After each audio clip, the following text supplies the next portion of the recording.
দেখেন না দর্শন হইব না। কিছুদিন আগে দেখেন নাই আমি জেলখানা থেকে দেখছি টিভির মাধ্যমে যে ৮ বছরের শিশু বাচ্চা দর্শন হয়েছে। কেন থেকে বের হয়ে একই হুঙ্কার দিলেন জুনিয়র সাকিবের বউ। সম্মানিত ভিউয়ার্স, আসিয়াকে নিয়ে যে তথ্য দিয়েছে জুনিয়র সাকিবের বউ শিখা, সেগুলো শুনলে আপনারা রীতিমতো অবাক হয়ে যাবেন। তিনি জেল থেকে এই ঘটনার দেখার পরে, জেল থেকে মুক্তি পাওয়ার পরে কিছু গুরুত্বপূর্ণ আলোচনা করেছে মাগুরার সেই ঘটনাকে নিয়ে। আবার জুনিয়র সাকিবকে নিয়েও কিছু গুরুত্বপূর্ণ আলোচনা করেছে, যা শুনলে রীতিমতো আপনারা অবাক হয়ে যাবেন। আপনারা দেখেছেন গত কয়েক মাস আগে জুনিয়র সাকিবের সাথে যেটা ঘটে গিয়েছিল, সম্মানিত ভিউয়ার্স, সেই ঘটনার প্রেক্ষিতে জুনিয়র সাকিবের বউ কিন্তু গ্রেফতারের পর তিনি এতদিন কারাবন্দিতে ছিলেন। হঠাৎ করে মুক্তি পেয়ে যে তথ্য দিয়েছে, যা শুনলে রীতিমতো আপনারা অবাক হবেন। আমি আপনাদেরকে সম্পূর্ণ ভিডিওটা দেখাচ্ছি। জুনিয়র সাকিবের বউ যে কথাগুলো বলেছে মাগুরার ঘটনাকে নিয়ে, সেই কথাগুলো অবশ্যই আপনাদের মাঝে তুলে ধরছি। অবশ্যই ভিডিওটা দেখে আপনাদের মূল্যবান মন্তব্য কমেন্ট বক্সে কমেন্ট করবেন যে জুনিয়র সাকিবের বউ যে কথাগুলো বলেছে, কথাগুলো কতটুকু সত্য এবং কথাগুলো কতটুকু যুক্তিসঙ্গত। অবশ্যই শেষ পর্যন্ত ভিডিওটা দেখেন। আমি আপনাদেরকে মূল ভিডিওতে নিয়ে যাচ্ছি। আমি তো তার এই যে দেখেন পুরুষ সঙ্গটা এইখান থেকে তার আমি কাটটা ফেলেছি পুরা টিকা। কি কারণে আমি এই পুরুষ সঙ্গটা যে কাটলাম, এটা দেশবাসী আপনারা কোনো এটা তদন্ত করলেন না, ন্যায্য কোনো বিচার করলেন না। আমি ফাও জেল খাইতে এলাম, পুরুষ সঙ্গ খাইতে আমি নিজে ত্রিপুল নাম্বার ফোন দিছি, নিজে আমি ফারিদ দিছি, সিসি ক্যামেরা ফুটেজে টান দিলে আপনারা সব পাইবেন। আমি কান্না করবো না। আমি 9টা মাস যে জেল খাটলাম, আমি শুধু জেল খাটছি। আমার বছরের প্রথম 5 তারিখে একটা পুরুষ সঙ্গ কাটা হয়েছে। একদিন ঢাকা মেডিকেলে রাখা হয়েছে তাকে, ওই লোকটার। এরপরের দিন তারা রিলিজ দিয়ে দিছে। ওই লোকটারে কেন রিলিজ দিয়ে দিছে? আর জুনিয়র সাকিবরে 2 মাস কেন হাসপাতালে রেখা ডাক্তাররা সহকারীরা সহযোগিতা কইরা এখনো ডাক্তাররা মুখ খুলতেছে না কেন? তার যে পুরুষ সঙ্গটা কখনো বাবা হইতে পারবো না, সংসার করতে পারবো না। আপনারা আমার প্রশ্নের উত্তর দিতে পারবেন? একটা পুরুষের যখন একটা রক কাটে যে তারা বাচ্চা নিব না, সেই রকটা জোড়া লাগায় কি তারা কখনো বাচ্চা নিতে পারে? তাহলে কিসের জন্য সে আবার বাচ্চার বাবা হইতে পারবো, সংসার করতে পারবো? এত টুকরাই খা, ঠিক আছে। কাইটটা আমি হাতে লইয়া আমার 3 নাম্বার ফোন দিছি। 3 নাম্বার ফোন দেওয়ার পরে আমি ফারিদ গেছি। ফারিদ যদি সিসি ক্যামেরা, আমি এর জন্য তদন্ত চাইছি যে আমার বাচ্চার সাথে আমার সাথে কিসে। ফারিদ যাওয়ার পরে ওইখান আমার খেদা দেয়, বলে তুমি তোমার হাজবেন্ডে চিকিৎসা করে তুমি আসো। আমি কি না স্যার আপনারা যা বাঁচান। পরে 1.5 ঘন্টা পরে আমি কাইটটা আমার পায়জামার মধ্যে প্যান্টের পকেট ছিল, চেন সিস্টেম, ওই পকেটকে বাইর করে আমি বলছি এই যে পুরুষ সঙ্গটা, ঠিক আছে। তখন তারা হাতের মধ্যে কি জানি পড়েছে, গ্লাভস না কি জানি পড়ছে, ওইটা পরার পর বলতেছে শিখা দাও। আমি কি না দিব না। কি করলে দিবা? বলছে পাকা রাখো। দিব না। বলছে টেবিলে রাখো। আমি তাও দিনে চেয়ারে। বলছে আমার হাতে রাখবেন, এই হাতে থাকবে। সিসি ক্যামেরা ফুটেছে টান দিলে ফারিতে সব পাওয়া যাবো।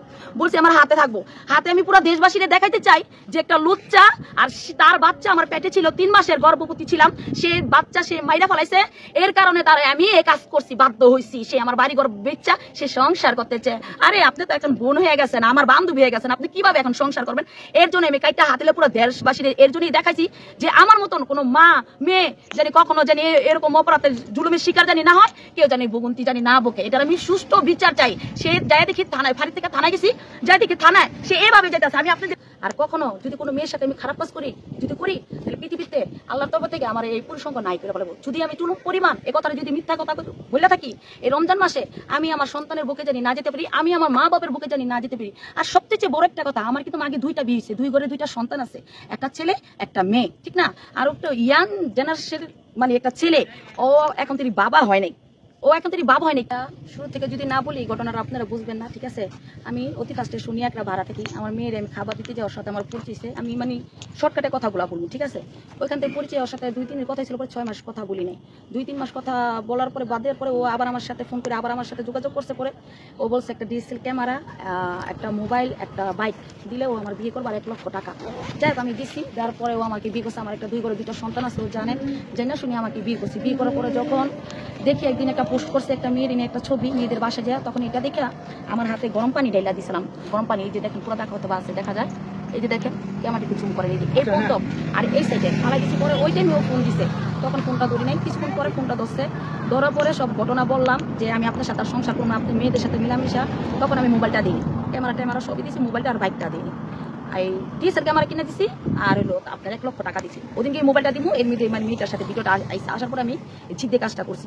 করার পরে বলতেছে না তুমি আমার যা রেখা কসম কাটে বা সেটা আমি কসম কাটবো, ঠিক আছে। তখন বলতেছে গোলাপ শাহ মাজারের সামনে আসো। আমি গোলাপ শাহ মাজারের সামনে গেলাম, ওর চাচা আবার দেখা পাইছে, তো ওর চাচারা আমি চিনি না। আমি বলতেছে কি কসম করবো, আমি কি আপনার মনে একটা কসম কাটেন, যে কসম কাটলে যে আমি কুসুমার আপনি ভালো হয়ে যাবেন। গোলাপ শাহ মাজারটা কসম কাটলো যে আমি কখনো তোমার রেখে বিয়ে করবো না, কখনো কোনো মেয়ের সাথে প্রেম করবো না, সাথে যে অন্যায়গুলা যে অপরাধগুলা করা হয়েছে সেটার ভালো তদন্ত চাই। উনার সাথে যে অন্যায় যে অপরাধ করা হয়েছে সেটার আমি ভালো তদন্ত চাই। কিসের জন্য তার আমি পুরুষ সঙ্গ কাটলাম, এটা দেশবাসীর কাছে আমার বিচার চাই।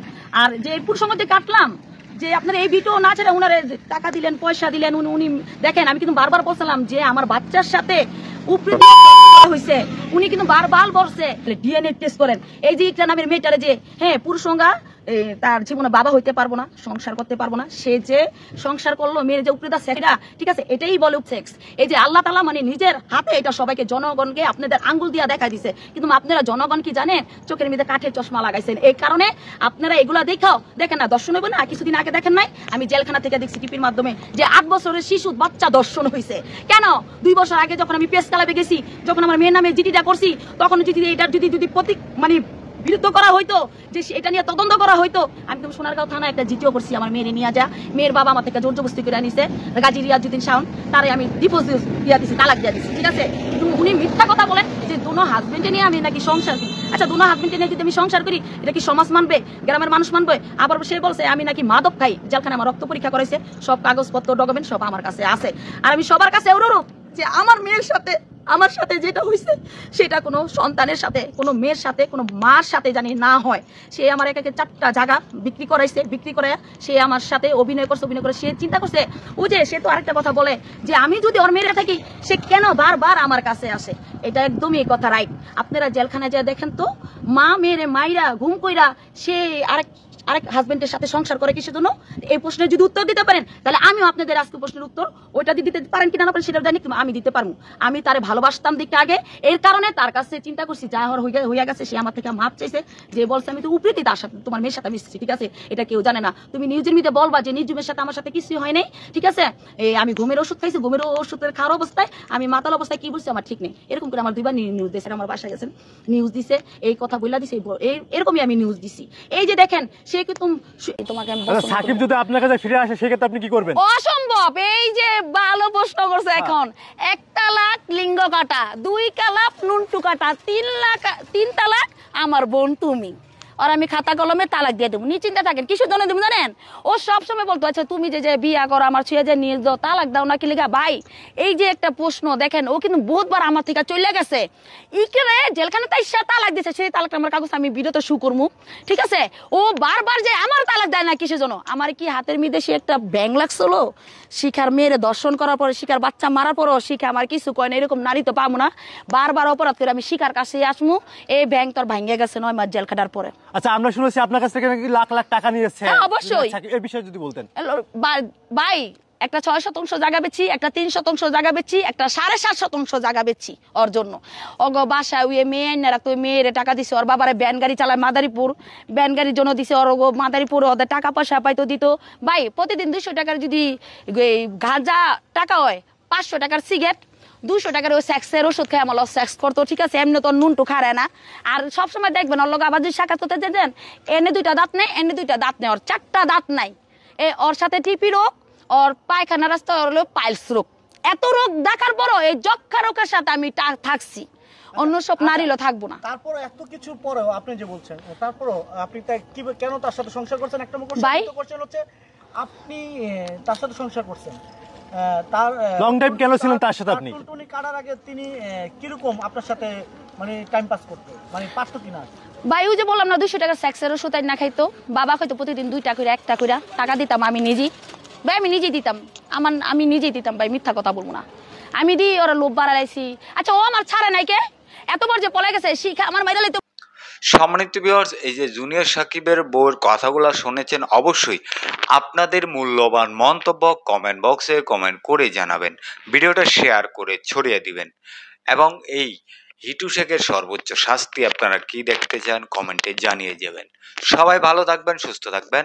পরবর্তী কোনো একটা ভিডিওতে আপনাদের সাথে দেখা হবে। আসসালামু আলাইকুম।